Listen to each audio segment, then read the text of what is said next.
Olá, sejam todas muito bem-vindas e todos muito bem-vindos à disciplina Aplicações Linguísticas Inteligentes, Processamento de Língua Natural para Comunicação de Dados Abertos e Jornalismo Computacional. Eu sou a professora Flávia Maier, da UFPB. Estou aqui como convidada, me juntando aos professores Adriana Pagano, Evandro Cunha e Tiago Ferreira, para ministrar essa disciplina junto com vocês. A ideia do encontro hoje é a gente abordar um pouco sobre o jornalismo, né? Para entender melhor como que o jornalismo se insere, né, na discussão que a gente vai fazer aqui na disciplina. Uma abordagem que vai ser bastante panorâmica, né? Mas que vai ser importante para a gente trazer alguns dados aqui para discutir, certo? Então vamos lá.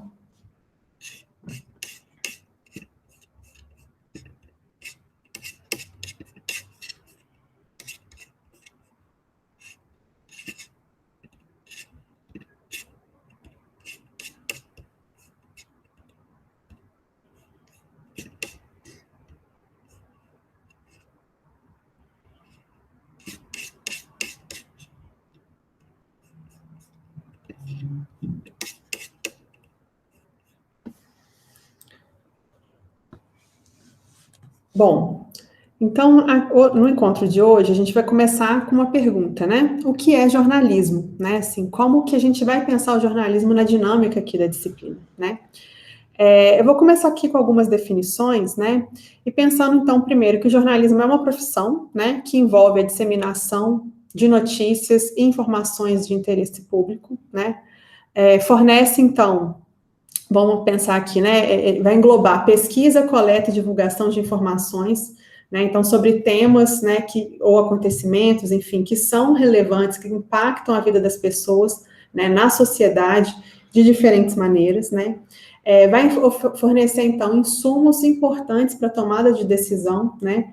E aí não é qualquer tomada de decisão, mas uma tomada de decisão informada, né, por parte dos cidadãos e das cidadãs, ou seja, você não está se baseando apenas no que você ouviu, né, num boato, algo que você, enfim, alguém te contou, mas você tem, então, acesso aos fatos, né, a partir de um embasamento sistematizado de construção dessa informação, né, e aí, claro, né, você tem também não só o fortalecimento da tomada de decisão, mas também um aumento, né, da confiança nas instituições, porque se você tem acesso à informação das instituições, você consegue entender melhor como elas funcionam, o que está acontecendo. Então, esses insumos são extremamente importantes, né, para o pacto democrático, vamos dizer assim, porque você tem uma melhor ideia sobre como que, né, essas instituições estão se organizando, né. A partir disso também você tem, né, a criação de um espaço de debate público sobre questões que afetam a nossa sociedade, né.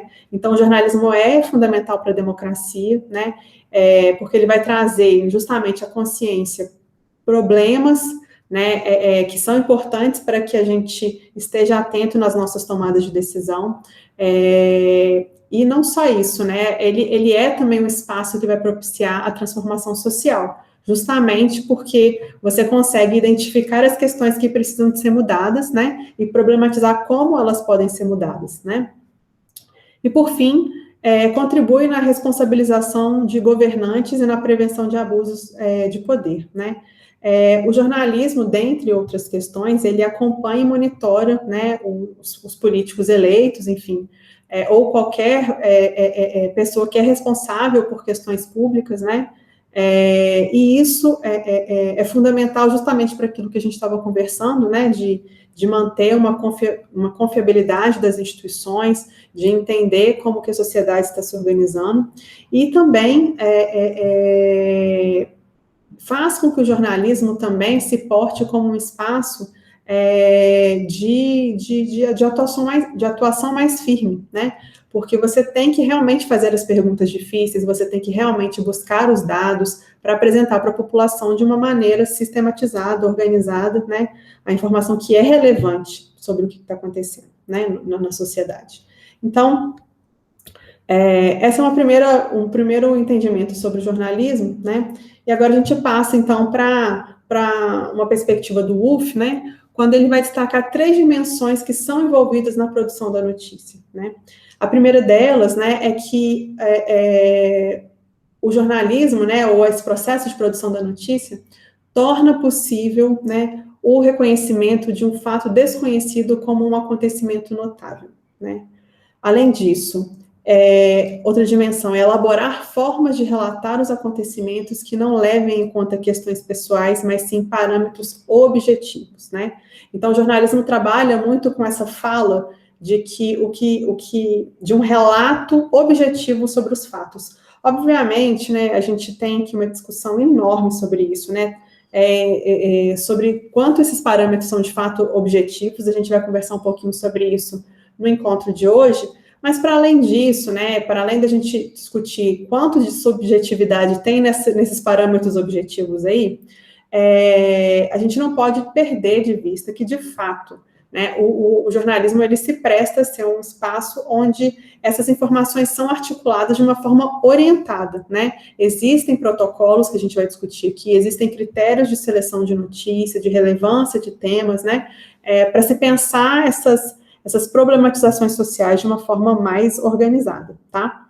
E uma terceira dimensão que o Wolff traz para falar sobre esse processo de produção da notícia é organizar o trabalho, né, de uma forma temporal, espacial, né, de uma forma, então, planejada, né, você planejar esse trabalho, né, então ele não é feito de uma forma, né, a revelia, por exemplo, né, então você tem, né, o pensamento que, né, o trabalho do jornalismo, né, é usar o tempo e os recursos disponíveis, né, para reunir informações relevantes do meio social e transformá-las em algo que faz sentido para a população, né? Então, você vai tentar, né, o jornalismo tenta explicar por meio dos fatos, né, e de análises, o contexto social, né?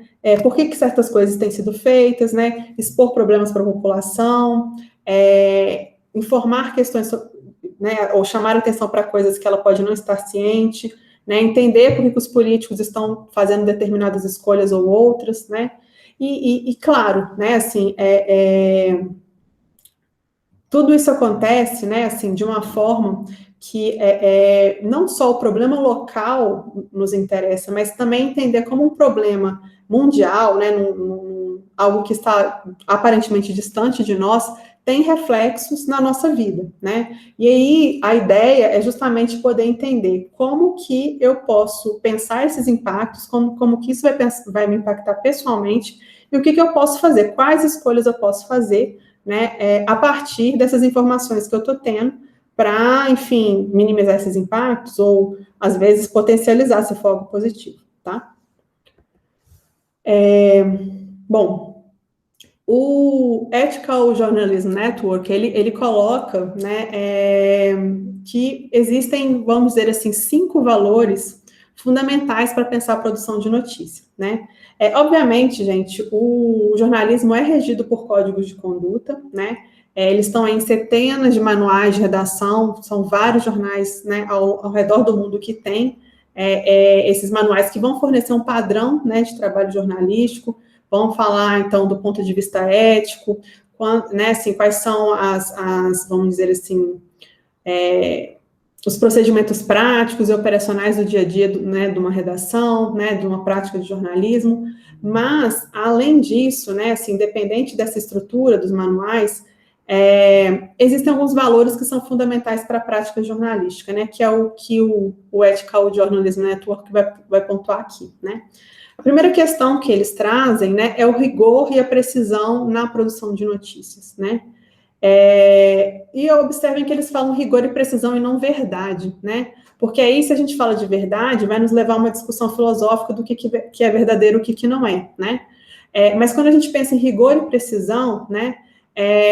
Isso coloca o jornalismo num espaço onde a gente não deve fazer uma entrega, né, enganosa dos fatos. A gente tem que ter rigor e precisão na entrega desses fatos que vão ser relatados na notícia, né, ou na reportagem.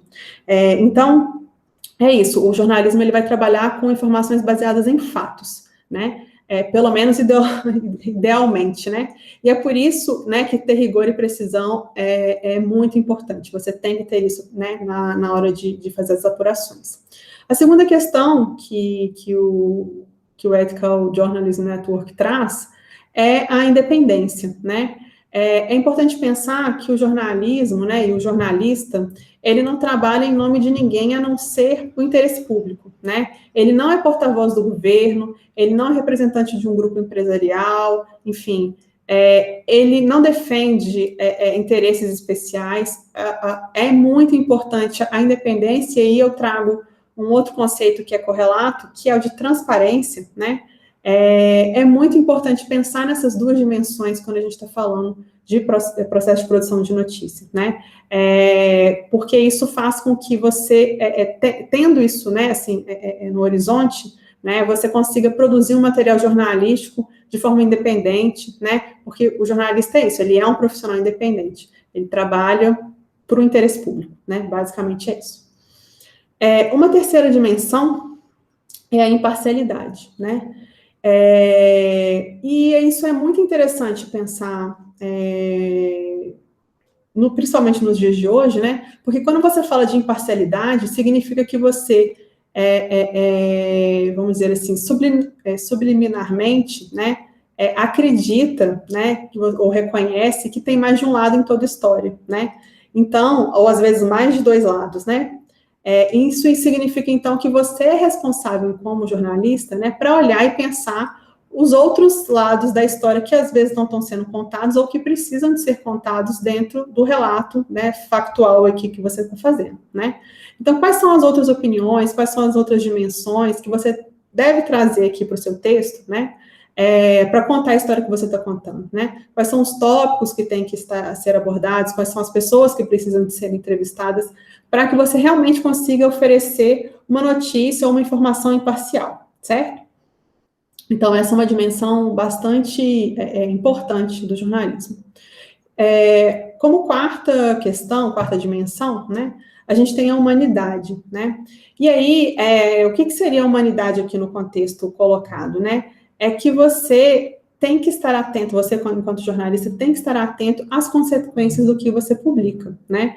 Ou seja, a partir das palavras que você escolhe, das imagens que você escolhe, enfim, como você articula as informações, as entrevistas, né, os entrevistados que você coloca, como você edita a sua matéria, podem causar impactos positivos ou negativos, prejudicar pessoas, a partir do que você diz, né? E o trabalho do jornalista, né, é proteger pessoas, né? E não suscitar discurso de ódio, não é divulgar cenas, né, de violência ou que gerem mais dúvida ou polêmica do que efetivamente esclareçam questões. Então, a humanidade, né, que é nesse sentido, né, do jornalista estar atento às consequências do que ele publica, tá? E, por fim, uma última dimensão aqui, né, de valor na produção de notícias jornalísticas é a responsabilidade, né? E isso tem a ver com quando você incorre em um erro, ou você não dá uma informação muito precisa, ou você causa algum tipo de impacto negativo a partir do que você produziu, né, da matéria jornalística que você produziu, você se retratar, né? Esse engajamento com a audiência de uma forma honesta, né, ele é muito fundamental, né, para que você ganhe confiabilidade, né, assim, olha, eu estou a serviço da opinião pública, então, quando algo é publicado, né, assim, enfim, algo é dito que gerou mais de uma interpretação, ou que gerou uma interpretação diferente do que era a esperada, né, que você se retrate, né, porque isso é fundamental, né, ter essa responsabilidade sobre a informação divulgada é fundamental para a credibilidade do jornalismo, certo? Bom.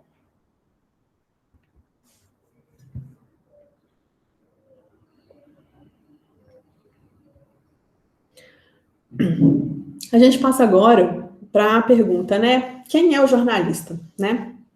Ou jornalista ou a jornalista, né? Essa pergunta ela é muito pertinente hoje, porque a gente está com uma reconfiguração do campo comunicacional, principalmente depois da internet, das redes sociais, que está, de fato, vamos dizer assim, trazendo uma reorganização dessa lógica do que é ser um jornalista, né?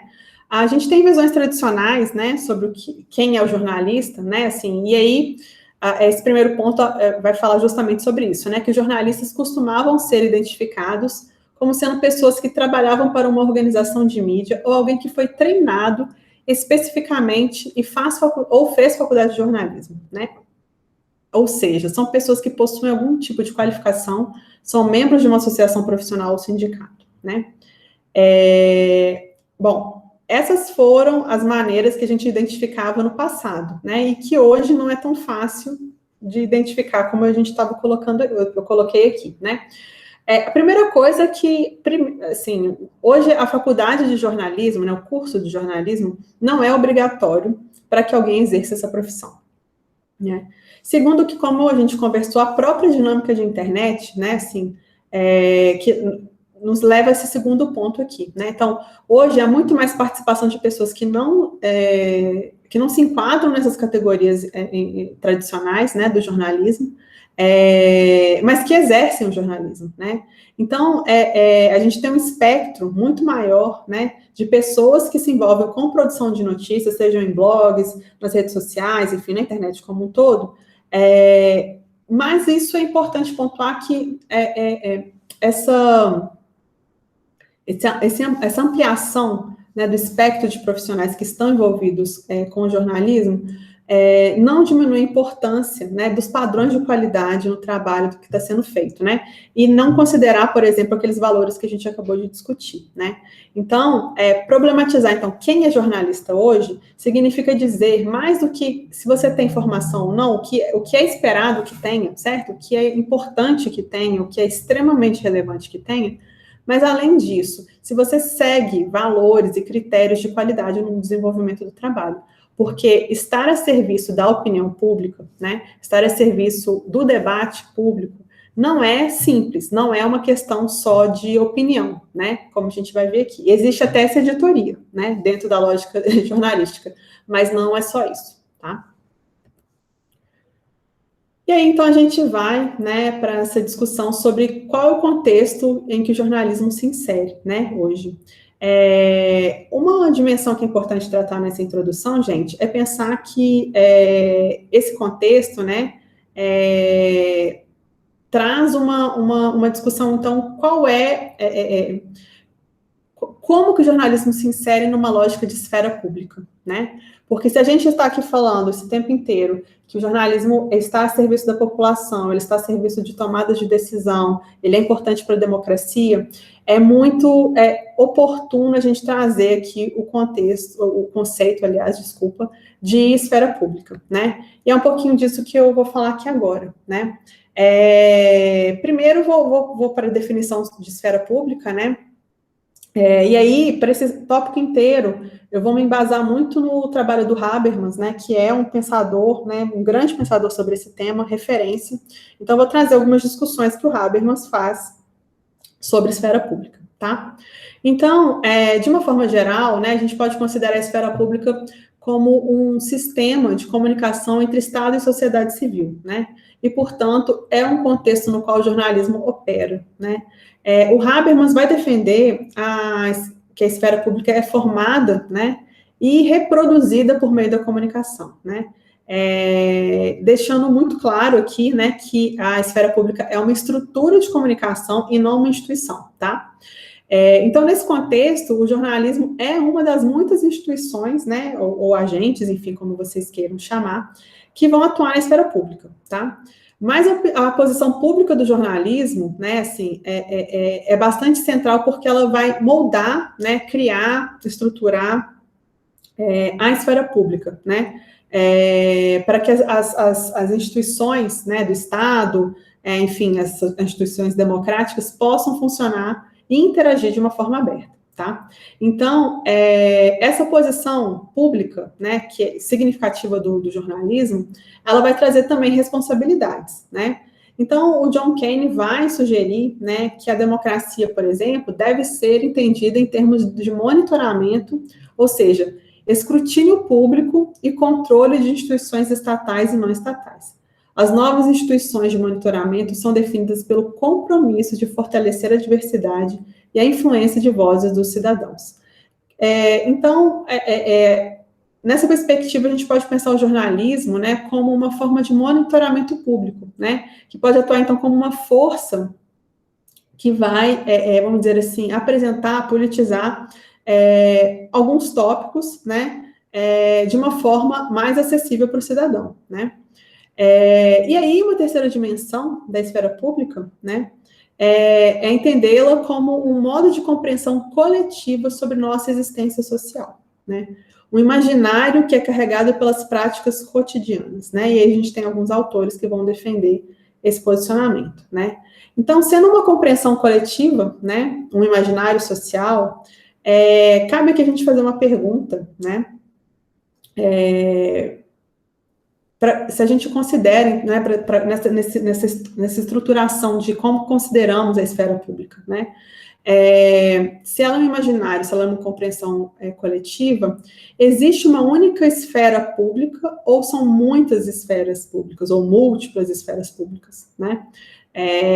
A gente tem uma compreensão coletiva única, um imaginário único, ou várias compreensões coletivas, ou vários tipos de imaginário, né? Vamos discutir um pouquinho isso aqui agora, né? O Habermas, né, como eu falei para vocês, é o autor aqui de referência para a gente, ele vai sugerir, né, que a esfera pública como um conceito que pode ser considerado no singular, né? Uma vez que os públicos menores estão sempre cientes de fazer parte da esfera pública maior. Então, a gente tem várias esferas menores, mas que estão sempre linkadas a uma esfera pública superior, tá? Então, o Habermas vai apontar que a esfera pública é composta de várias camadas, tá? E que em cada camada os públicos estão baseados ali nas relações por determinadas afinidades e questões, tá? Então, ele coloca em camadas que levam a uma instância maior que a esfera pública, tá? O Fraser, né, que é um grande crítico do Habermas, na verdade, ele vai sublinhar, né, ele sublinhou que os grupos subordinados, né, podem ser absorvidos por um falso nós, né, que meramente reflete os mais poderosos e exclui a pluralidade fornecida pelas minorias. Então, o que o Fraser vai falar, né, assim, embora o Habermas coloque a perspectiva da esfera pública em camadas, né, é importante pensar que, quando a gente está falando de imaginário coletivo, né, não necessariamente a gente está falando de uma coisa única, porque, às vezes, alguns grupos, e aqui ele coloca os mais poderosos, inflam, né, um determinado tipo de ponto de vista, né, porque eles têm domínio sobre os instrumentos de comunicação, né, já que a gente falou que a esfera pública é uma instância de comunicação, né, e aí a gente acaba sendo absorvido por um falso nós, né. E aí, bom, o Habermas vai fazer, então, essa defesa novamente, né, das diferentes camadas, né, para tentar não associar realmente a ideia de uma ideia única, né, mas que leva a uma construção de um entendimento que é maior. E aí a gente vai chamar isso de esfera pública, né? Então, assim, embora tenha divergências nas construções, né, a gente sempre está submetido a uma lógica superior, que é construída, claro, pelas camadas inferiores, mas que aí tem uma disputa mesmo, né? E que é importante a gente considerar, tá? O Friedland e os colegas vão trabalhar, então, né, vão retrabalhar a teoria do Habermas, né? E eles vão introduzir, né, a ideia de que a esfera pública está assumindo uma estrutura cada vez mais interligada, né? Como Habermas, né, eles sublinham a coexistência da esfera pública política forte e da esfera pública informal mais fraca, né, que a gente estava falando das camadas, né, que estão interligadas por meio de redes, né.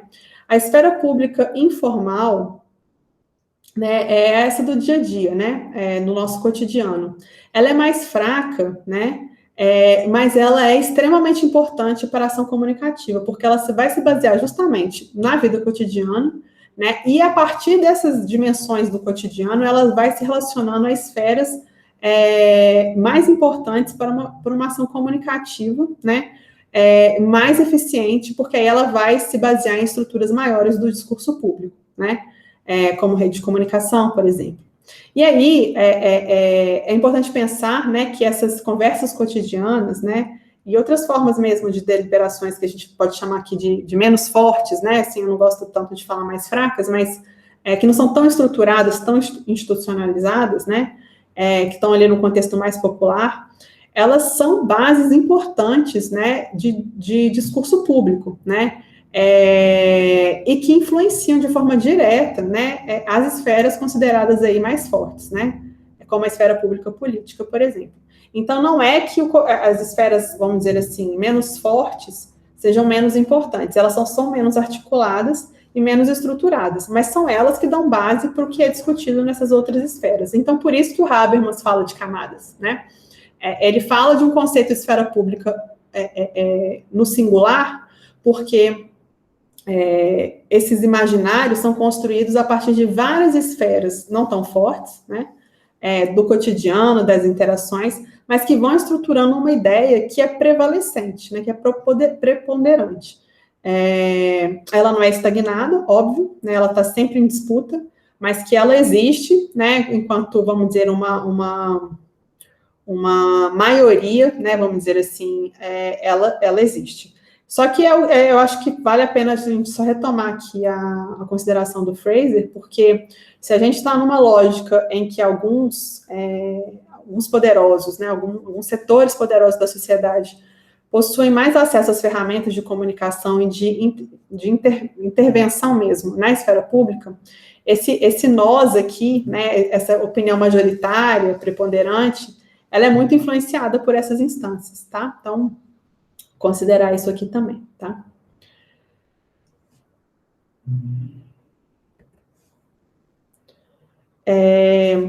O Habermas...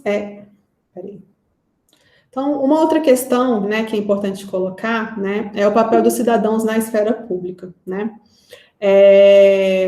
O jornalismo, então, leva aos cidadãos, né, o foco das questões de interesse de relevância pública. Pelo menos o objetivo do jornalismo, né? Então, ele vai, vamos dizer assim, participar dessa manutenção da esfera pública, vai reconhecer o potencial, né, que os cidadãos têm, vai se dirigir ao público, então, para que ele estimule, né, para que o público, né, se sinta estimulado a uma atividade cidadã, né? Então, o jornalismo se presta a esse papel, né? Mas a visão, então, né, nesse contexto do Habermas sobre os cidadãos é de agente ativo, né, e não passivo, né? Ele não é um agente que só recebe a informação. A partir do momento que ele recebe a informação ou que ele mesmo busca a informação, o que é mais desejoso, né, assim, que vai fazer com que a sociedade se organize da forma como é, né? Porque a ideia do Habermas, né, é que justamente são os cidadãos e a sua comunicação é que forma a esfera pública, e não o contrário, né? A esfera pública é resultado da ação dos sujeitos, né? E por isso que os sujeitos são agentes ativos, e não a esfera pública, vamos dizer assim, existe por si mesma, e ela, né, e os agentes, né, os cidadãos são agentes passivos, é o contrário. Os cidadãos são agentes ativos e que constituem a esfera pública, né? Então, basicamente, sem cidadão não teria esfera pública, né? Enfim, o Habermas, então, vai considerar que, né, que mesmo essa atividade, mesmo que a atividade cívica ocorra na esfera pública, né, a tomada de decisão, em última análise, ocorre, né, nos órgãos parlamentares institucionais políticos, né, nas instituições políticas. O que ele quer dizer é que mesmo quando a gente tem essas instâncias de deliberação pública, essas discussões na esfera pública, é muito importante que os cidadãos realmente sejam agentes ativos a ponto de entenderem que as tomadas de decisão, elas são articuladas nesses espaços de comunicação, sejam os mais fortes ou os menos fortes, mas que as tomadas de decisão, sobretudo políticas, se dão em órgãos parlamentares, instituições políticas, enfim. E isso é muito importante entender, porque você faz com que os cidadãos também estejam atentos, né, justamente aquela questão que a gente conversou aqui no início da nossa fala, que fiscalizar ou monitorar a atividade dos políticos eleitos, né, ou de qualquer cidadão que esteja em posto de tomada de decisão. Por quê? Porque é justamente ali que essas mudanças acontecem, né? Você tem uma pressão, né, uma articulação, uma instrumentalização de posicionamentos na esfera pública, mas as decisões mesmo são ratificadas, são tomadas nos órgãos parlamentares ou instituições políticas. Então, essa é uma dimensão importante, né, para o debate aqui, né, que a gente está fazendo. Pode-se dizer, então, né, que a visão de Habermas da agência cívica, né, tem uma orientação dupla, né, vamos dizer assim. Por um lado, né, essa atividade cívica é necessária para construir a esfera pública, e, por outro lado, a atividade cívica, em forma de deliberação, é necessária para produzir opinião pública, e assim afetar o sistema político com essa opinião, né? Então, é uma via, a princípio, de mãos duplas, mas, né, assim, que uma afeta a outra, né? Mas o Habermas depois acrescenta um terceiro ponto de orientação contra essa agência cívica, né? Que como um processo de aprendizagem ou empoderamento, né, a agência cívica também pode fortalecer as identidades dos cidadãos e cidadãs e suas capacidades de ação. Então, é interessante pensar que não só essa atividade cívica é necessária para construir a esfera pública, né, e também, né, a esfera pública é fundamental, né, para afetar o sistema político, né, como também essa atividade cívica é fundamental para criar, né, para instaurar mesmo um processo de aprendizagem e empoderamento dos cidadãos, né. Ele vai apontar, então, o Habermas, né, que essas esferas públicas não são apenas arenas de formação da opinião pública, né, mas também espaços, né, de atuação de identidades sociais, né, ou seja, a comunicação e a interação definem possibilidades, né, de vida social e política para os sujeitos, né, e aí, se você está falando também, né, que a esfera pública, né, ela também é um espaço em que constitui vida social e política para os sujeitos, né, porque eles estão mais bem informados, eles conseguem se instaurar ali como sujeitos de deliberação, né, é importante fazer uma pergunta, né, a função da esfera pública é, então, encontrar consenso ou destacar conflito, né? Se eu estou querendo mobilizar, né, se eu tenho, então, jornalismo, né, uma esfera pública ali, como instância de comunicação, que faz com que os sujeitos estejam mais atentos aos problemas que acontecem, que eles possam atuar de uma forma mais direta nos seus processos de decisão, que eles se formam enquanto sujeitos democráticos, cidadãos, também nessas esferas. A esfera pública deve, então, ter como função produzir uma pluralidade de opinião a ser considerada, ou ela deve buscar um consenso, né? Essa é uma questão muito discutida no campo, né? Que a gente vai trazer aqui um pouquinho agora.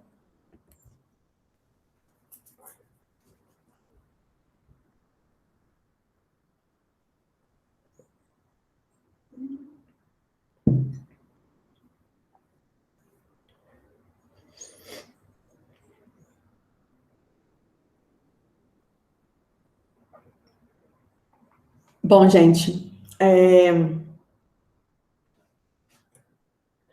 gente, essa é uma discussão, né, que passa por uma percepção mais clara, então, do campo jornalístico sobre o que a gente vai chamar aqui de deliberação, né, nessas esferas públicas, né. Essa discussão vai dizer respeito, né, à resolução, né, assim, a entender né, a esfera pública, né, ou a própria atuação do jornalismo como uma tentativa de resolução de problemas ou de reconhecimento de questões, né. Vamos ver aqui algumas discussões nesse sentido, né. O Ben Habib observa, então, né, que a gente não deve esquecer, né, que a deliberação é um processo de tomada de decisão e não apenas uma conversa. Portanto, há sempre a urgência de se chegar a algum lugar, a algum tipo de discussão, né, algum tipo de conclusão. E aí a gente tem, né, outros teóricos mais pragmáticos, como John Dewey, que vai falar que a essência da deliberação é o seu resultado na formação do próprio público, né? Então, o que o Dewey vai falar, né, se opondo um pouco essa opinião primeira, né? Ele considera, né, que o público consiste em todos aqueles que são direta e indiretamente afetados pelas consequências de uma determinada ação, né? Então, a constatação de que essas consequências precisam ser controladas em conjunto acaba na formação de um público, né? Então, nessa perspectiva, a ideia de que as pessoas reconhecem certos sintomas e detectam problemas é o fator-chave que une as pessoas em um determinado público, né? Então, mais do que pensar, às vezes, né, que como o Ben Habib coloca, né, a gente, né, essas tomadas de decisão, né, elas devem, vamos dizer assim, condicionar um tipo de conclusão. O Dewey, que é mais pragmático, vai falar que, na verdade, a importância da discussão é construir os públicos, né? Porque a partir do processo né, a essência da deliberação é justamente formar os públicos, é justamente fazer com que as pessoas se identifiquem, né, com os posicionamentos e se alinhem por afinidade ou por discordância, né, ou, enfim. E aí, nessa mesma linha, né, a gente tem a perspectiva do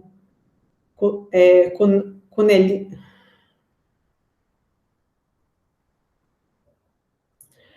E aí, nessa mesma linha, a gente tem uma outra perspectiva apresentada pelo Cornelius, que vai falar o seguinte, né? O objetivo da deliberação pública é formular ou tematizar as questões na perspectiva e na linguagem da sociedade civil da vida cotidiana, para que, assim, o público possa se reconhecer no discurso público. O que isso significa? Né? Que tanto para Dewey, então, quanto para Cornelius, o processo de formação da opinião pública por meio da deliberação é visto como mais como um processo importante em si mesmo do que para encontrar soluções, né? Porque o próprio processo deliberativo vai trazer questões, né? Revelar pontos, né? Trazer mesmo perspectivas para o público, né? E, portanto, ele vai criar um público que está preocupado com essa questão comum, né? E nesse contexto, a ideia de deliberação pública, né, orientada para uma solução, é claro que ela é compreensível, né? Porque se você abre um debate na esfera pública, né, é interessante, então, que você caminhe, né, para uma solução. Mas ele não é central, né, segundo esses dois autores, pelo menos, e é uma perspectiva que eu acho interessante a gente problematizar aqui na nossa conversa, né? É que a tentativa de encontrar uma solução para as questões públicas, né, não é tão central frente ao próprio processo de criação de um público, do reconhecimento de questões de relevância, né, algo que é fundamental e valoroso em si mesmo, né. Então, a gente pensar que a esfera pública é um espaço de reconhecimento de questões de relevância e de criação de público a partir desse reconhecimento, por si só, já é algo extremamente relevante, né?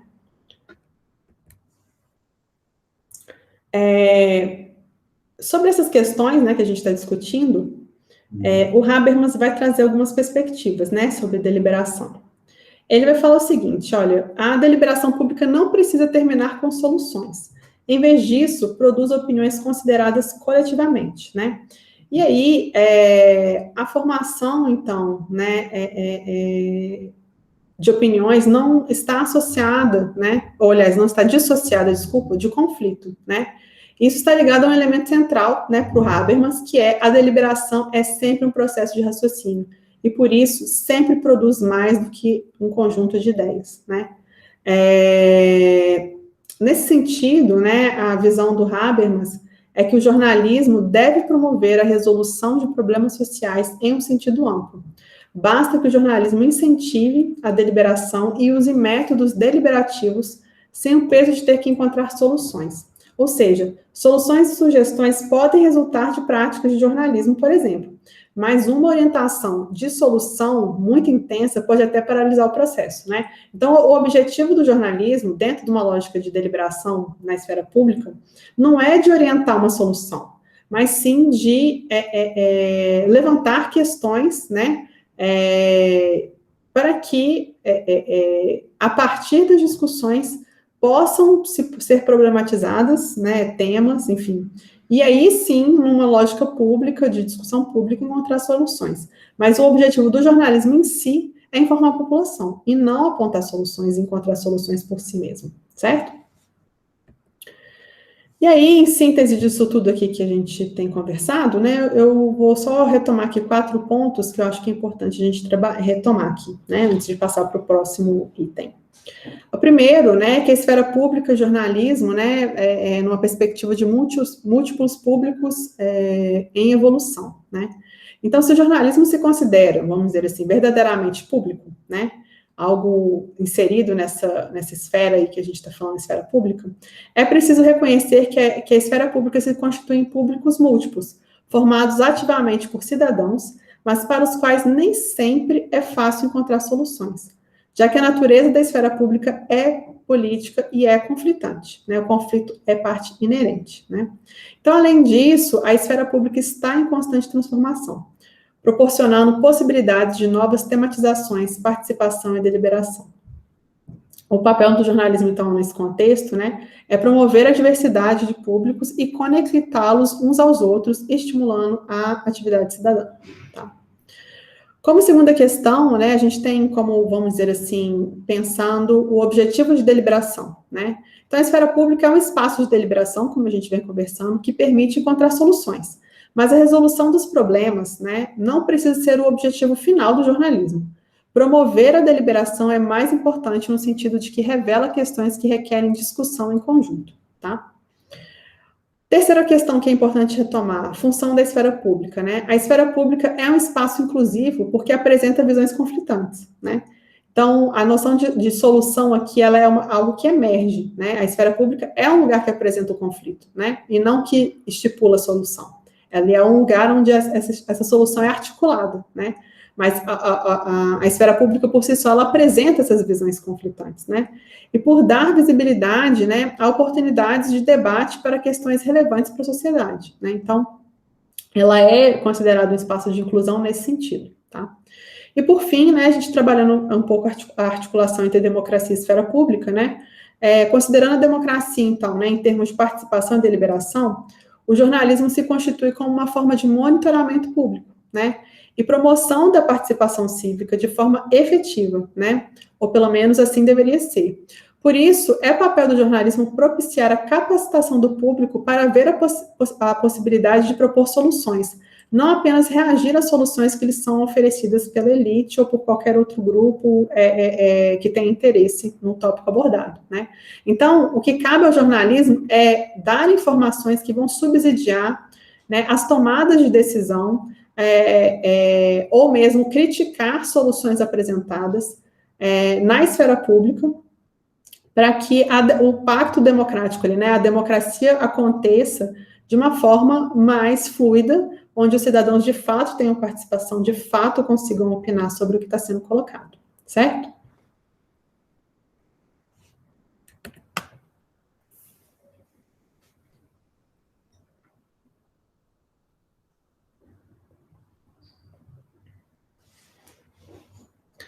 Bom, vou falar agora um pouquinho sobre jornalismo e agenda pública, né? Uma vez que a gente conversou aqui sobre as relações do jornalismo com a esfera pública, a gente vai agora aprofundar em como o jornalismo influencia a discussão pública das notícias veiculadas pela imprensa, tá? E aí eu vou começar falando sobre esse tema, citando, né, um conceito que é muito usado, né, e também criticado na comunicação, que é o de agenda setting, né? E aí a agenda, né, que seria um pouco vindo da expressão do inglês, vindo de pauta, ordem do dia, né? E o set, né, que vem numa lógica de regular, estabelecer, determinar, né? Então, uma agenda, uma pauta que é determinada, né? Determinação de pauta, enfim. O conceito, então, né, de agenda setting vai discutir a pauta jornalística como construtora da realidade, tá? Ela está estreitamente ligada à ideia de que a mídia ajuda a estruturar a imagem da realidade social num longo prazo, tá? Organizando, então, os elementos dessa imagem, né, da realidade social para a formação de opiniões e crenças novas, tá? Obviamente, gente, só fazendo um parênteses aqui, né, as notícias não são simplesmente espelhos que vão refletir a realidade, né? Mas a gente não pode dizer, né, que elas não sejam dimensões que representam essa realidade.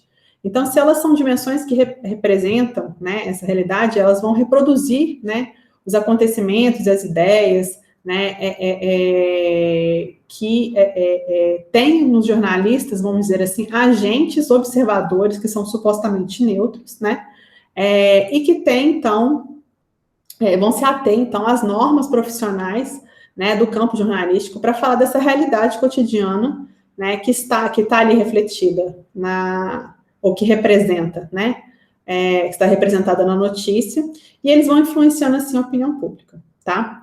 Então, a hipótese do agenda setting, né, enfim, esse conceito, ele vai tratar das consequências da ação dos jornais, dos rádios, da televisão, de qualquer meio de comunicação, na sociedade, na formatação dessa imagem pública, né, dessa imagem da realidade social. Então, a agenda setting, ela teoriza, né, que o público sabe ou ignora, né, presta atenção ou abandona, realça ou negligencia os cenários públicos de acordo com o que é exposto pela mídia. Né? Então, ou seja, se a mídia dá ênfase a algum evento, problema, pessoa, questão, enfim, o público também vai fazer, porque a mídia recortou aquela dimensão da realidade e tornou público, e isso, obviamente, estando ali, né, em exposição, né, no espaço de comunicação amplo, né, isso vai fazer com que o público também coloque mais atenção naquela questão, tá? E aí eu vou trazer, então, né, uma fala do Wolff, né, que ele fala o seguinte, olha, a agenda setting não defende que a imprensa pretenda persuadir, mas, ao descrever uma realidade exterior, apresenta ao público uma lista daquilo sobre o que é necessário ter uma opinião e discutir, né? O que é muito forte, né, gente? Então, nesse sentido, o pressuposto da hipótese, né, da agenda setting, é que a mídia fornece uma compreensão da realidade social na medida em que ilumina um determinado assunto, ou seja, ela não vai dizer sobre como pensar, mas ela tem uma capacidade bastante relevante de dizer para o público, né, para a sociedade, sobre o que ela deve pensar, né? Ou seja, né, assim, se não aparece na mídia, né, isso aí numa lógica, obviamente, de mídia massificada, mas também vamos pensar aqui nas redes sociais, né? Se não aparece ali, né, o acontecimento não existe socialmente, né? É só com a visibilidade que esse acontecimento existe numa esfera social, senão ele fica na esfera do privado, tá?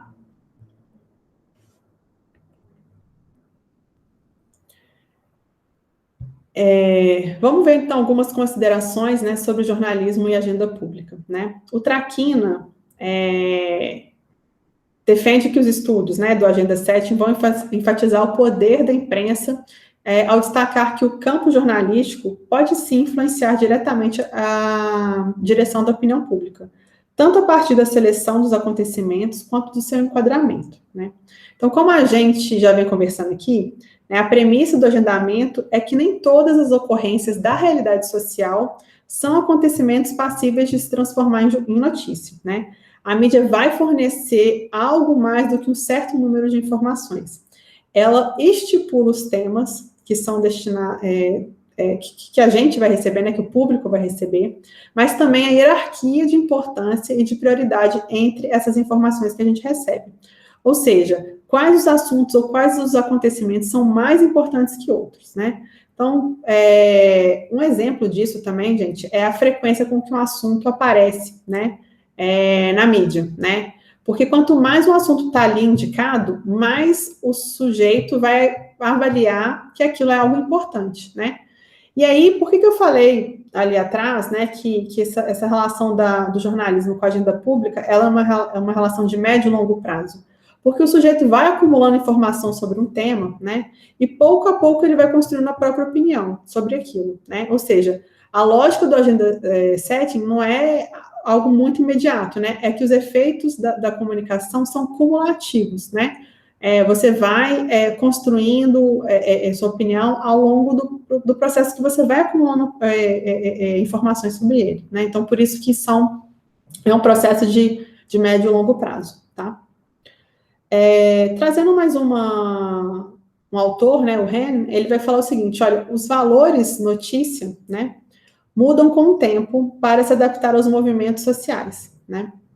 Nesse sentido, alguns temas que não tinham espaço ou interesse no noticiário décadas atrás, hoje aparecem em destaque e vice-versa, né? Então, é importante pensar que os critérios de agendamento, né, de agenciamento, são voláteis, né? Eles mudam, né, de acordo com o contexto social, cultural, histórico, enfim.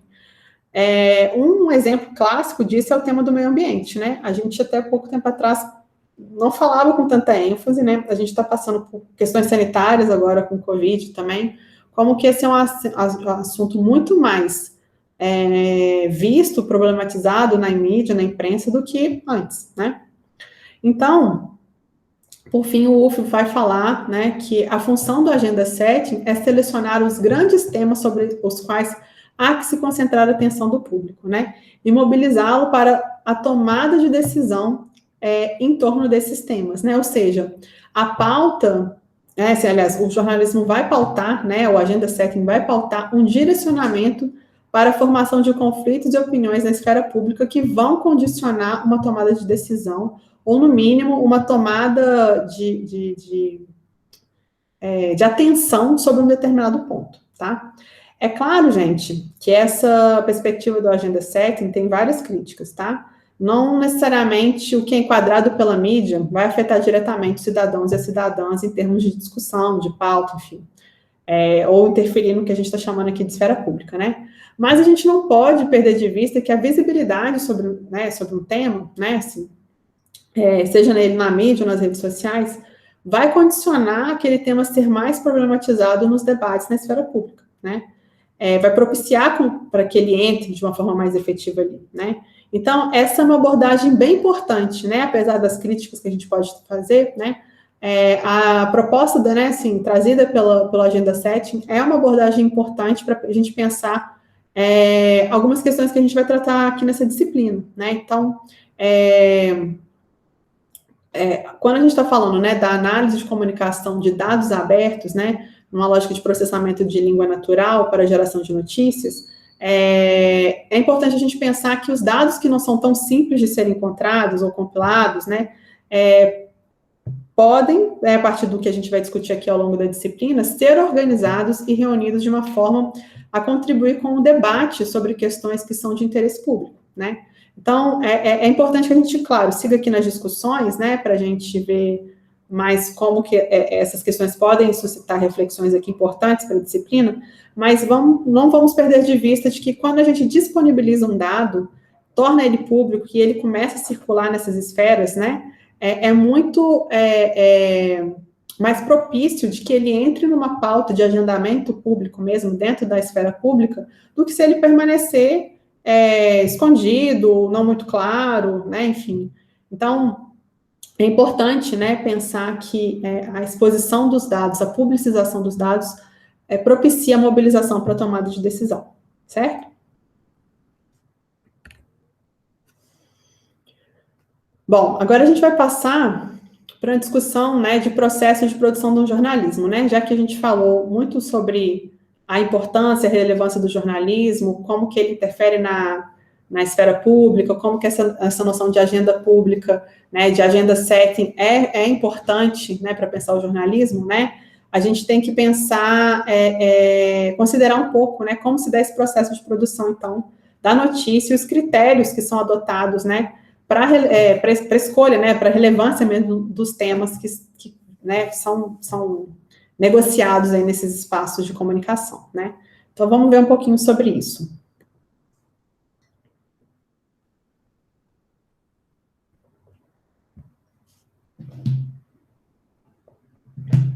Bom,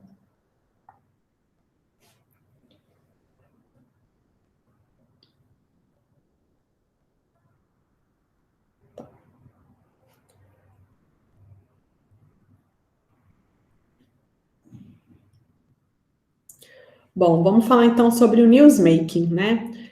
O newsmaking é também um conceito muito trabalhado na comunicação, né? Ele vai trabalhar, é uma expressão, na verdade, composta por duas palavras em inglês também, né? News, que é notícia, novidade, e por making, que é falar de fabricação, né? Enfim, construção. Então, newsmaking é como se fosse construção da notícia, né? Enfim, seria mais nesse sentido, né? E a partir, então, né, da hipótese do Agenda 7, né, não vamos esquecer disso, pela teoria do newsmaking, né, a gente vai tentar compreender, entre outras questões, né, quais são os fatos que influenciam a elaboração da agenda jornalística, né, que, como vimos, né, ela vai incluir ou excluir temas ou assuntos para transformar em notícia, né. Ou ainda como, né, que o newsmaking, né, vai abordar o modo como as notícias são produzidas a partir de critérios técnicos próprios da atividade jornalística, né? Então, basicamente, vai discutir como, né, o modo como um fato vai se transformar em notícia, né? O Ham, né, vai falar que se de um lado, né, a gente tem as rotinas, né, produtivas, né, do jornalismo que por si só vão fornecer critérios de relevância para o que é noticiável, né, do acontecimento, né, que deve ser captado pelo jornalista, né, ele também se refere, né, peraí, deixa eu repetir isso aqui.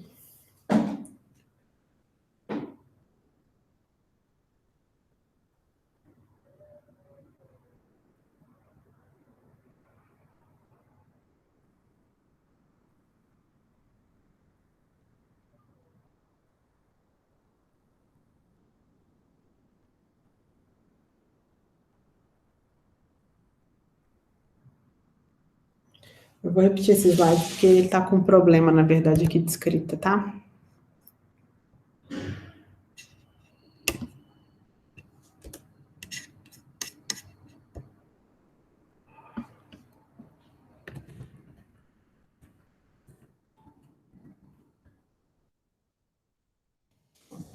Esse slide todo aqui.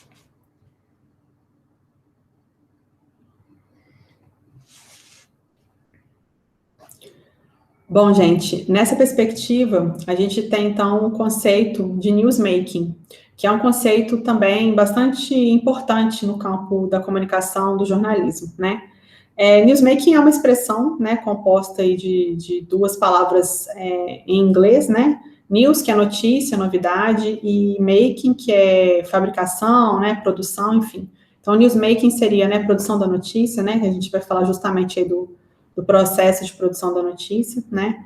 Então, numa lógica, né, de agenda setting, né, que a gente estava conversando aqui, né, esse ponto de vista do newsmaking, né, a gente vai tentar compreender, né, entre outras questões, quais são os fatos que influenciam a elaboração da agenda jornalística, né, que a gente, como a gente viu, né, ele vai incluir, né, ou excluir temas, né, ou assuntos, para que ele possa transformar em notícia, né, então nem todos os assuntos, nem todos os temas são transformados em notícia, né, ou ainda aborda, né, o modo como as notícias são produzidas a partir de critérios técnicos próprios da atividade jornalística, né? Então, vai discutir mesmo o modo como o fato se transforma em notícia, tá? O Remo vai falar, então, né, que as rotinas produtivas, por si só, fornecem critérios de relevância para a gente, né, entender qual que é o caráter noticiável do acontecimento, seja captado pelo jornalista ou pelo pauteiro, né? Pauteiro aqui, o responsável pelas pautas, né, jornalísticas. Então, aqui o autor está se referindo, né,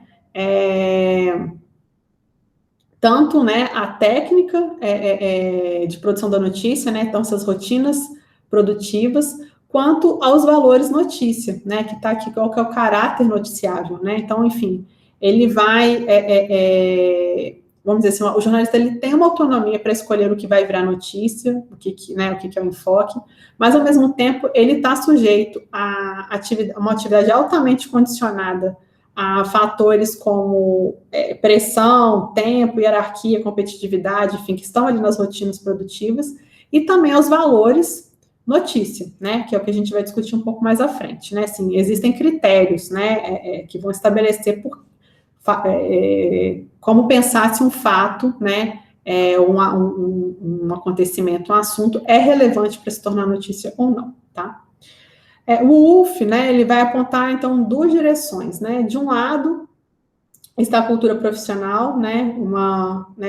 Que tem uma ideologia que traduz uma série de paradigmas e de práticas profissionais adotadas como naturais pelo jornalismo, e de outro, estão as restrições ligadas à organização do trabalho, né? Ou seja, além da rotina de trabalho, as convenções profissionais, né, que é aquilo que a gente está falando, vai determinar a definição de notícia, né?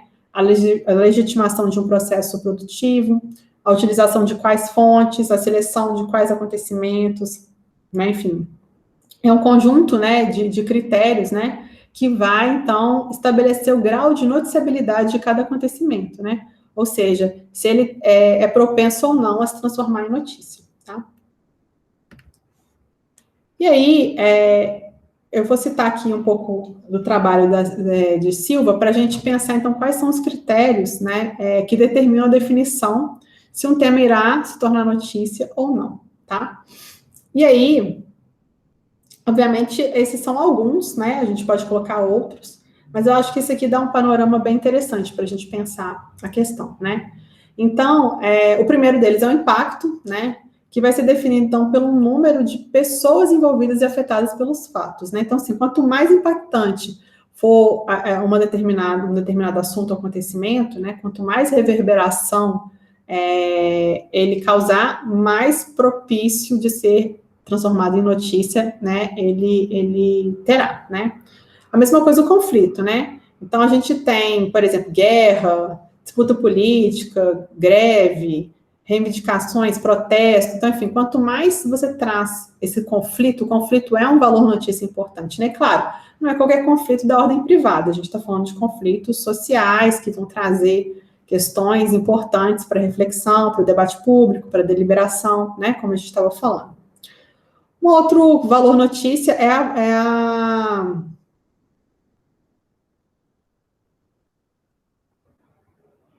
proeminência, tá? Deixa eu falar isso de novo, que eu me perdi. Vamos falar esse slide de novo.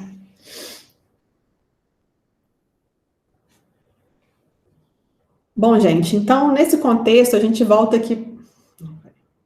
Bom, gente, então, nesse contexto, a gente entra aqui na discussão sobre valores notícia, né? Então, Silva vai apontar alguns critérios técnicos, né, que vão determinar a definição se um tema irá se tornar notícia ou não.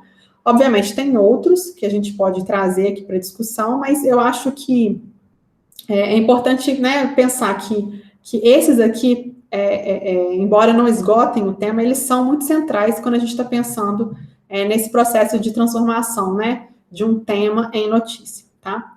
Então, o primeiro deles é o impacto, né? Basicamente, ele vai ser definido pelo número de pessoas que são ou envolvidas ou afetadas por um determinado fato, né? Então, assim, quanto mais aquilo trouxer repercussão, afetar as pessoas, enfim, implicar em consequências para um maior número de pessoas, mais impacto ele terá, mais chance de se tornar uma notícia, com certeza vai ter.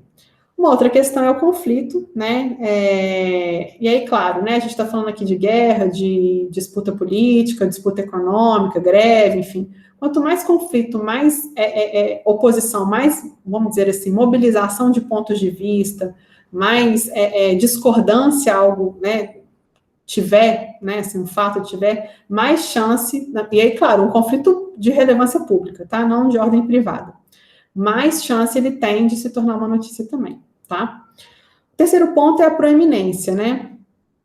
Obviamente, se você está tratando, né, de uma notícia que envolve, né, aliás, um fato que envolve pessoas de notoriedade, celebridades, né, que têm posições hierárquicas maiores, né, se tem uma visibilidade aí social maior, com certeza tem mais chance, né, desse fato se tornar notícia também, tá? Outro valor notícia é a polêmica, né? Quanto mais controverso, mais escândalo, mais, enfim, discórdia um fato chamar, né, quanto mais polêmica ele envolver, mais chance dele se tornar notícia também ele tem. Outra questão é a raridade, né? Aquilo que tem muito em comum, né? Algo que é muito original, muito inusitado, né? Um prêmio, uma exceção na medicina, algo que é muito único, né? Assim, faz com que também você tenha um valor notícia maior, tá? A proximidade, né? Seja geográfica, temporal ou cultural, tá, gente? Não é só geográfica, não. Quanto algo, né, é mais próximo da gente, então é mais fácil a gente ter acesso a pautas que falam, né, de Belo Horizonte, de Minas Gerais, do que acontece no Acre, por exemplo, né, por uma questão de proximidade, né? É mais fácil a gente ter acesso à notícia que acontece no Brasil do que acontece na Nova Zelândia. Claro, a não ser que algo que aconteceu na Nova Zelândia nos impacte, né? E aí a gente entra aqui na questão do impacto, né? Enfim, ou conflito, enfim, se não está em outras instâncias aqui, a questão da proximidade é muito fundamental, tá? Um outro valor notícia é o entretenimento, né? E aí, obviamente, a gente tem aqui uma relação, vamos dizer assim, às vezes, né, com a questão de proeminência, né? Porque são pessoas famosas, né? Enfim, que estão ali e isso entretém mais. Ou porque são acontecimentos mesmo que envolvem divertimento, comemoração, aventura, enfim, que realmente entretém as pessoas, né? E aí isso torna de maior interesse, maior valor, né? A gente tem um outro valor notícia que é o conhecimento, né? Então, assim, quando você está falando de descoberta, de invenção, de pesquisa, de progresso, né? Assim, de valores culturais, atividades, enfim, que trazem, né? Ou que refletem conhecimentos, inclusive populares, não só científicos, tá? Também um critério, né, de valor notícia, tá? Surpresa, valor, assim, né, que a gente está falando de um valor que é completamente inesperado, inusitado, que você não tinha nenhuma expectativa de que aquilo acontecesse, então a surpresa é também um valor notícia, né? As tragédias e os dramas, né, que aí a gente tem aqui as catástrofes, né, os acidentes, quando você tem um número grande de óbitos, violência, crime, algo que vai despertar mesmo, né, assim, uma emoção, algo que toca, né, as pessoas, então a gente também tem um valor notícia alto, tá? Como eu falei para vocês, o governo é algo que tem sempre valor notícia alto, né, porque é justamente ali, né, numa lógica de deliberação, de esfera pública, né, sempre você vai ter, então, fatos de interesse social, né, onde as decisões, medidas, vamos dizer assim, pronunciamentos são tomados, então, atualizações econômicas, enfim, políticas, sempre, o governo é sempre pauta, ele sempre tem um valor notícia mais elevado, tá? E, por fim, a Silva vai pontuar a questão de justiça, né? Então, notícias sobre julgamento, denúncia, investigação, violência, crime, sempre está aqui também, né? Porque a segurança pública é também um tema, né, de valor notícia alto, né? Eu vou fazer só um adendo aqui, gente. É claro que o ideal, né, que os critérios, né, de noticiabilidade aqui sejam sempre respeitados, né, que o jornalismo seja mesmo um mediador que vai assumir esse papel com responsabilidade, né, e bom senso, honestidade sobre o que é o valor notícia, que são temas de relevância pública, né? Mas a gente tem aí várias experiências, né, inclusive autores que vão pensar isso. Souza, por exemplo, é um autor que pensa muito sobre isso, né, que vai apontar que os meios de comunicação, né, eles são também utilizados a partir de interesses particulares, tá? A gente não pode ter essa visão romantizada do jornalismo, da comunicação, né? E aí, ele, claro, pode ser articulado para contribuir, sustentar aí, ou ampliar determinados tipos de pontos de vista, determinadas relações de poder, enfim. Então, é importante, né, que os jornalistas, né, e por isso que lá no início, quando a gente estava falando sobre quem é o jornalista hoje, né, é importante que mesmo que as pessoas não tenham passado por uma formação em jornalismo, né, já que a gente não tem essa obrigatoriedade de formação para atuar nas mídias, muito menos nas redes sociais, né, é importante você pensar, né, que existem alguns critérios de relevância pública, né, quando você está trabalhando com jornalismo em si, com construção de notícia, com informação de relevância social, enfim, é importante, né, que a gente tenha essa noção de que o jornalismo, né, ele tem critérios de noticiabilidade e que ele pode, ao mesmo tempo, ser manipulado para interesses particulares, tá? Então, ficar atento a isso. O próximo ponto, na verdade, é só um comentário, né, assim, porque quando a gente está falando de jornalismo, né, obviamente o jornalismo se estrutura por editorias, né, assim, então, a gente tem esporte, cultura, cotidiano, política, enfim. E em cada uma delas, né, vão cobrir ali diferentes aspectos da vida, né, e eles têm também diferentes formas, né, vamos dizer assim, ou requisitos, né, para não só ter como critério de noticiabilidade, mas também como relatar os fatos, né. Então, às vezes, você tem o mesmo assunto em mais de uma editoria, porque ele, às vezes, né, pode estar, por exemplo, num jornalismo de opinião e também no jornalismo político, né, enfim, ou um escândalo cultural que está ligado a uma questão política, por exemplo, e a forma de abordagem dessas diferentes editorias, né, os critérios de noticiabilidade de diferentes editorias é distinto, né, e isso é interessante pensar, né, assim, como, por exemplo, né, se a gente está falando de jornalismo de opinião, né, ele com certeza ele vai falar abertamente, né, do ponto de vista de uma forma declarada ali, né, o jornalista se coloca mesmo no texto, né, não que nas outras editorias isso também não aconteça, como a gente falou aqui, né, você está passando pelo ser humano, o jornalismo é de fato objetivo, né, se o jornalista escolhe as fontes, ele tem os critérios ali, claro, de noticiabilidade, de valor notícia, mas só dele enquadrar determinada questão e quem que ele vai chamar para enquadrar, como, né, para ser a fonte dele de entrevistas e tal. Só de pensar nisso tudo, a gente questiona que se já não tem um envezamento, né?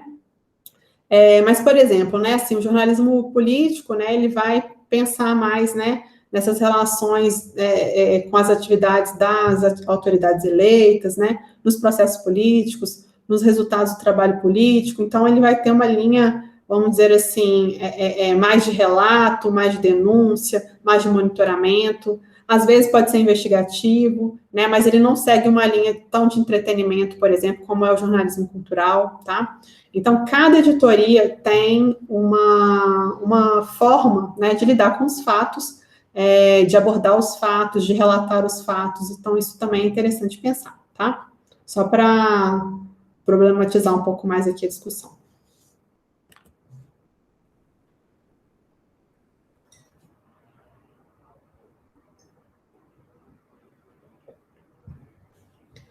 Bom, uma outra questão que eu acho também que é relevante a gente pontuar, até para complexificar um pouco a discussão sobre jornalismo, né, sobre o processo de produção jornalística, que é essa esfera de atuação tão importante na esfera pública, né, nessa construção aí democrática dentro de uma lógica de deliberação pública, é importante a gente pensar como se dá, então, essas etapas de apuração jornalística, né? E a primeira questão que começa é com a criação de uma pauta, né? E na pauta, né, a primeira coisa que você tem, então, é a definição do grau de importância de uma matéria, né? Se ela é uma pauta quente, ou seja, é um furo de reportagem, é um acontecimento contemporâneo de última hora, é um assunto do momento, é algo que aconteceu, né, assim, que precisa ser relatado agora, ou é uma pauta fria, né, que são já acontecimentos previstos, então, por exemplo, Carnaval, Dia das Mães, Natal, festa junina, volta, quando as escolas, as crianças voltam das férias e começam o ano letivo, enfim, são acontecimentos que você já prevê, né, nas datas padrão, ou às vezes são pautas que você pode falar a qualquer momento. Então, assim, às vezes você vai falar de uma região, né, determinada do estado, por exemplo, de Minas Gerais, que tem um determinado, vamos dizer assim, estrutura arquitetônica de turismo, né? Não é um acontecimento urgente, algo que você tem que relatar agora. É uma pauta fria, você pode falar hoje sobre esse assunto, ou falar daqui a um mês, né? É algo interessante para o entretenimento, é uma pauta do jornalismo cultural, por exemplo, mas ela não é uma pauta urgente, né? Então, na pauta, né, você ali vai definir, então, se é uma pauta quente ou fria, vai definir também, né, aliás, vai reunir todas as informações iniciais sobre aquele tema, né, ou seja, você vai ver se tem matérias anteriores que abordaram aquele assunto, vai procurar fontes oficiais, vai levantar algumas bibliografias, vai ver quais são os possíveis entrevistados, quem são as pessoas relevantes a serem entrevistadas, né, vai estudar o histórico daquela questão, daquele tema, enfim. E aí, depois disso, você também vai definir o enfoque da matéria, ou seja, né, a estrutura como você vai relatar, né, assim, qual que é o público-alvo, qual é o objetivo dessa notícia, como que você quer discutir os tópicos, como que você quer trazer, né, os entrevistados para entrar como interlocutores, enfim. Então, você vai definir o enfoque da matéria aí também, tá? Então, quando a pauta é finalizada, você inicia, então, a apuração da notícia, né, da notícia jornalística, né?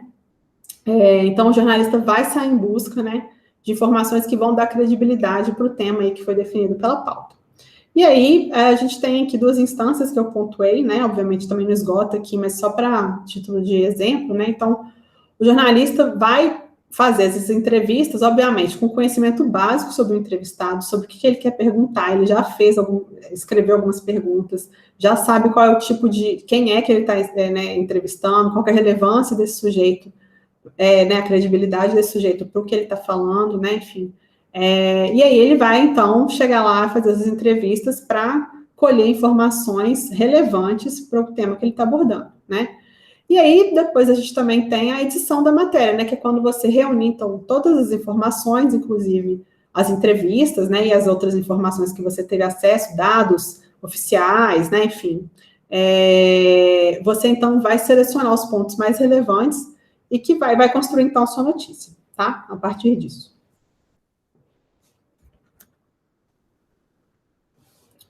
Bom,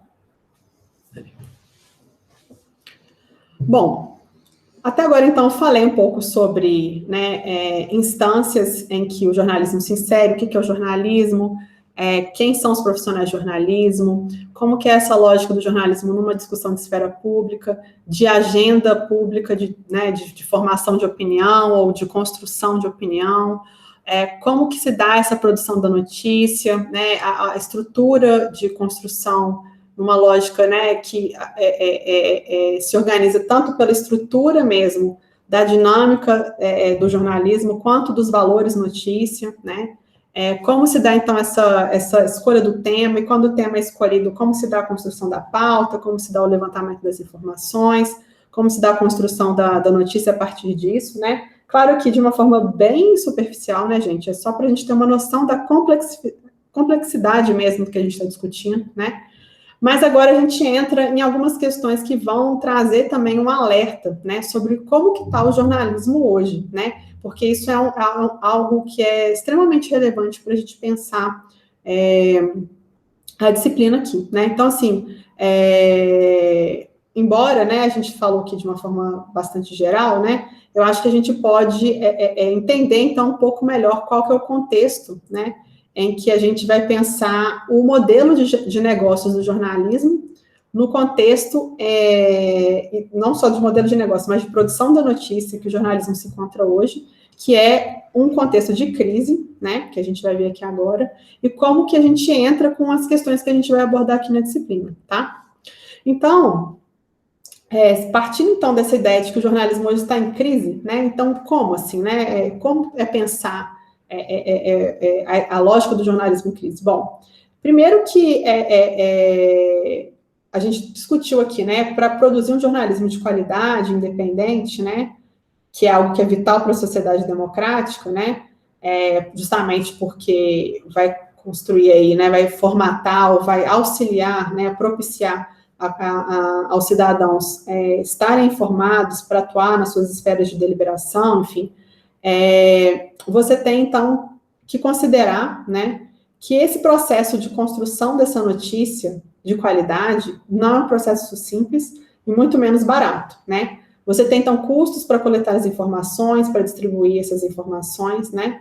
E claro, né, assim, às vezes você tem que, as organizações têm que pagar pela impressão, se for jornal impresso, pela transmissão, se for para TV ou rádio, enfim, mesmo internet, né, você tem que ter uma estrutura, e claro, para a atuação dos jornalistas profissionais, né, porque quanto mais gabaritado for esse profissional, melhor ele consegue estruturar essas notícias, óbvio, mas também mais caro é o trabalho deles, né. Então, a primeira questão a se pontuar é que produzir notícias com qualidade não é algo barato, tá? A segunda questão, né, é que o modelo de negócio do jornalismo, né, sempre foi baseado, né, historicamente foi baseado em publicidade e venda, né, e que com essa revolução digital, né, e aí das redes sociais também, somadas à crise financeira, você tem um enfraquecimento profundo da estrutura do jornalismo, como ela sempre veio sendo feita historicamente, né. Então, o que é isso, assim, né, no modelo tradicional, né, assim, histórico aqui, como eu estava falando, né, as empresas, elas pagam para ter anúncio no jornal, na TV, ou até nos sites, né, ou então os cidadãos compram os jornais, né, na banca, ou assinam, né, revistas, enfim, ou então também assinam canais de TV a cabo, por exemplo, né. Então, o modelo de negócios é sempre baseado em propaganda e venda, tá? Só que com a revolução digital, né, e as crises econômicas que a gente vem enfrentando aí nos últimos tempos, né, esse modelo entrou em declínio, né, de vendas e publicidade, né, porque grande parte do conteúdo ficou disponível gratuitamente online para o público, né, porque aí a gente muda uma lógica também de pagamento, não é mais com dinheiro, né, quando você compra o jornal, quando você assina uma TV a cabo, enfim, mas também, mas sobretudo com os dados da audiência que são comercializados, então, acessos, cliques, enfim, quanto tempo eles ficam na notícia, localização, né, então, a moeda hoje que vale mais é menos a venda do produto em si, mais vamos dizer assim, a venda dos dados da audiência a partir da utilização do produto, a partir do consumo do produto, né, e é claro, nós também, né, mudamos os nossos hábitos de consumo de notícia. Antes a gente lia muito jornal, assistia muita TV, né, essas eram as principais fontes de notícia. Hoje a gente usa muito a internet, né, e não só as plataformas de notícia, mas também as mídias sociais para se informar, né. Então, Facebook, Instagram, Twitter, né, e claro, WhatsApp, né, que não é uma rede social, ou pode ser considerado por alguns, mas, assim, é um veículo de comunicação muito potente, né, e as pessoas têm se informado por lá, né, e nesses canais, né, a qualidade das informações são, no mínimo, variadas, para não dizer outras questões, né, e elas fluem, então, em todas as direções, né, assim, esse é um ponto de atenção muito significativo, né, quando a gente está falando de uma esfera pública, né, que parte de um entendimento informado sobre a realidade, né? Porque quando você não tem um critério, né, sobre o que está sendo veiculado como notícia, como informação, se teve aquela apuração, se passou por aqueles 5 valores que a gente conversou lá no início, né, de pensar mesmo qual que é a função do jornalista, se não teve uma interlocução qualificada sobre relevância pública, sobre apuração dos fatos, sobre rigor, né, que a gente falou aqui, sobre responsabilidade, sobre uma série de questões, quando isso não é considerado, a gente tem, né, um ponto de atenção significativo mesmo, né, sobre o que tem circulado na esfera pública, né. Então, além disso, né, com essa crise no modelo de negócios do jornalismo, que não está mais baseado em publicidade e vendas, né, muitos jornalistas perderam o emprego, né, e muitos jornais fecharam, né, muitos veículos de comunicação fecharam, né. Então, você também tem, né, mesmo nos grandes veículos, uma queda da qualidade da notícia, né, porque você tem realmente uma precarização do trabalho, né, e, claro, uma lógica também dos próprios veículos que está mudando, né, assim, então os meios de comunicação hoje estão mais concentrados no entretenimento, porque eles querem indução de cliques, porque quanto mais cliques eles conseguem, mais eles conseguem dados, ou mais eles conseguem publicidade nos canais deles, né, digitais. Então, o que a gente tem hoje é Um mundo que está cada vez mais complexo em termos de contexto político, social, econômico, mas, em paradoxo, né, a gente tem uma produção jornalística cada vez mais precária, uma circulação de informação cada vez mais informal, né, no sentido de que, não que o jornalismo é o único espaço, viu, gente, e aqui fazendo uma ponderação bastante consciente, assim, não que as pessoas não podem estar nesses lugares, não que o jornalismo é algo que é o lugar absoluto da construção da informação, mas a fala não é essa, é muito mais pensar, olha, como que quando a gente não tem uma reflexão sobre o processo de informação, né, de processo de construção da informação, como isso nos coloca num lugar de vulnerabilidade em termos de deliberação pública mesmo, né? A gente vai chamar aqui, e vou falar um pouco mais abertamente sobre isso, de proliferação de fake news mesmo, né? E aí, além disso, você tem, né, como eu falei, num cenário muito complexo, pessoas que surgem com soluções muito simples e populistas para solucionar, né, problemas graves, né? Então, a gente tem, por exemplo, diante de fluxos migratórios completamente caóticos, de vulnerabilidade social mesmo, que fazem com que esses fluxos aconteçam, né? Você tem a proposta de criação de muros, né? Então, se você tem tiroteios nas escolas, você propõe que os professores se armem, né? Assim, então, ao invés de um debate mais amplo, né, você tem soluções propostas, né, que não são tão não consideram tanta complexidade da questão, e como os sujeitos, os cidadãos, não estão tão informados no contexto de disseminação de fake news, né, essa própria olhar crítico sobre as propostas que são colocadas na esfera pública também não são fortalecidas, né, então há que se pensar nisso também, né. E aí, então, assim, né, você pode pensar, né, que muitas das informações, né,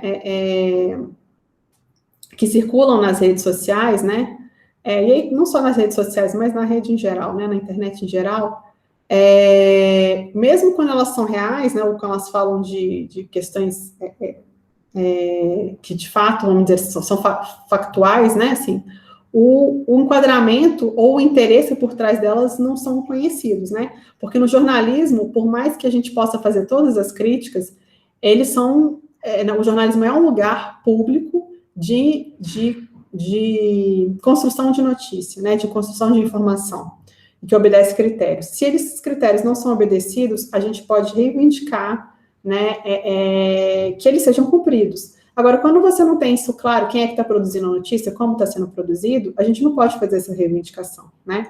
Então, o que a gente tem, né, na verdade, é isso, né, uma inversão do que são os critérios de noticiabilidade, ou a fidelidade mesmo, o rigor no apuro da notícia, e você tem, então, um espaço de manipulação constante nas redes, né?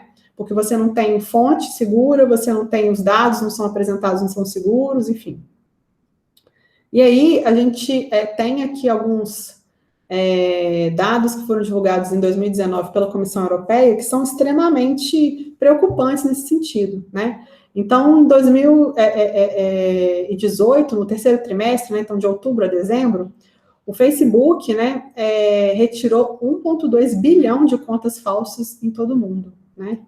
E no primeiro trimestre de 2019, outros 2,2 bilhões de páginas, isso só no Facebook, né? No Twitter, e aí são dados oficiais do Twitter, não é nem da Comissão Europeia, no primeiro trimestre de 2019, ele removeu 53 milhões de contas falsas ou dedicadas a compartilhar spam, né? Então, ao contrário do que, né, assim, a gente poderia pensar, né, as redes não são espaços de deliberação livre, né, que vão substituir esses sistemas de representação democrática, né, porque a gente tem, né, de fato, vamos dizer assim, no mínimo, um espaço onde a grande maioria, ou uma parcela significativa das contas não são reais, são robôs, ou são, né, enfim, contas falsas, né? E aí, somados a isso, né, a gente tem, né, essa precarização, né, das relações dentro da mídia, dentro do jornalismo, né? Uma disseminação das fake news, uma dificuldade dos jornalistas de combater essas fake news, de apurar a notícia, uma dificuldade de fazer essas informações mais apuradas circularem socialmente, porque o que tem circulado às vezes são mais opiniões que não são embasadas, né? Você tem a própria, vamos dizer assim, o próprio direcionamento das empresas, né, de mídia, mais para uma linha de entretenimento e clique do que, de fato, informação, né? A gente tem, então, né, um enfraquecimento, né, considerável do que a gente está chamando de informação. Nunca tantos dados circularam, né, na sociedade. A gente tem uma quantidade massiva de dados né, nas redes, enfim. Mas o que disso é verdade? Quais são os critérios que a gente usa para saber se aquilo é verdade, se aquilo é fake news, né? Enfim, esse princípio essencial do jornalismo, que é a qualidade, né, se perdeu, né? Ou, no mínimo, está difuso, né? E aí, nesse contexto, a gente tem o surgimento de uma questão que é muito polêmica, né? Que é a robotização do jornalismo, né? É claro, gente, que eu não estou falando aqui de um processo que afeta só o jornalismo, né? A tecnologia está vindo aí para diversas profissões, né? E assim como a própria mídia utiliza, né, de robôs, enfim, para a construção de notícias, a gente tem outras empresas e outras organizações que não são jornalísticas e que estão implementando sistemas automatizados de produção de conteúdo, e esses conteúdos estão circulando nas redes, né? Tanto é que a gente está vendo aí, olha a quantidade de conta falsa, né? Então, a gente tem, na verdade, uma discussão de que a gente pode problematizar e devemos problematizar como que né, a robotização da informação acontece dentro da mídia, mas a gente não pode esquecer que há uma robotização da informação que acontece fora da mídia e de forma massiva, né, com interesses que a gente não pode desconsiderar, né? Então, esse é um dilema que a gente tem que, né, falar, né, assim, não só pensar, né, na perda, né, de emprego, vamos dizer assim, de alguns jornalistas, que é significativa mesmo, né, dentro das redações, não só pela robotização, mas por todos esses motivos que eu falei aqui para vocês, mas a gente pensa assim, olha, nesse contexto, como que a gente pode pensar a robotização a favor do jornalismo? Porque a tecnologia é algo que não vai voltar, né? Ela está aí. E como eu falei, a construção de conteúdos por robôs, ela acontece dentro e fora do jornalismo, né? Então, como que a gente vai usar isso a favor, né? Numa lógica aqui dentro do jornalismo que faça com que a gente garanta uma maior qualidade das informações, né? E aí do debate público, do fortalecimento das instituições democráticas, né? De tudo isso que a gente está falando aqui, né? Eu vou trazer aqui para vocês, e vou indicar, inclusive, como leitura, a palestra, né, do professor e pesquisador Ramon Salaverry, aliás, que ele fez na abertura do Intercom em 2019. Né? O Intercom é um congresso organizado pela Sociedade Brasileira de Estudos Interdisciplinares da Comunicação, é o maior congresso de comunicação no Brasil, e ele discutiu justamente sobre essas questões aqui que a gente está tratando, né? Ele é um especialista na área, né, e ele foi defender, né, que para combater as fake news, né, e toda essa rede de desinformação, né, a mídia precisa sim de robôs que atuem a favor do levantamento de dados confiáveis e socialmente relevantes, né? Mas, acima de tudo, de jornalistas, isso é muito interessante de falar, jornalistas profissionais capazes de orientar o trabalho das máquinas, além de fornecer, claro, informações, interpretações seguras, com rigor, né, dos dados que eles estão analisando, né? Então, é importante pensar, então, assim, né, que se valer dessas lógicas, né, de robotização, né, para levantamento de dados confiáveis e socialmente relevantes, e mais do que isso, jornalistas capazes de utilizarem esses dados, né, saberem articular esses dados, né. o que o Salaverry coloca, que é muito interessante também, vocês vão ler no texto, é que o que distingue, né, a mídia de outras organizações produtoras de conteúdo não é a tecnologia, porque todo mundo vai usar, a tecnologia está aí, né? Mas sim a qualidade dos profissionais, né? Eles saberem utilizar essas tecnologias, e por isso essa disciplina é tão importante, né? Então, o verdadeiro valor agregado do jornalismo não é a tecnologia, está no jornalista mesmo, saber, então, né, os produtores de informação, saberem justamente como articular esses conteúdos, essas informações, como buscar, como levantar esses dados, né,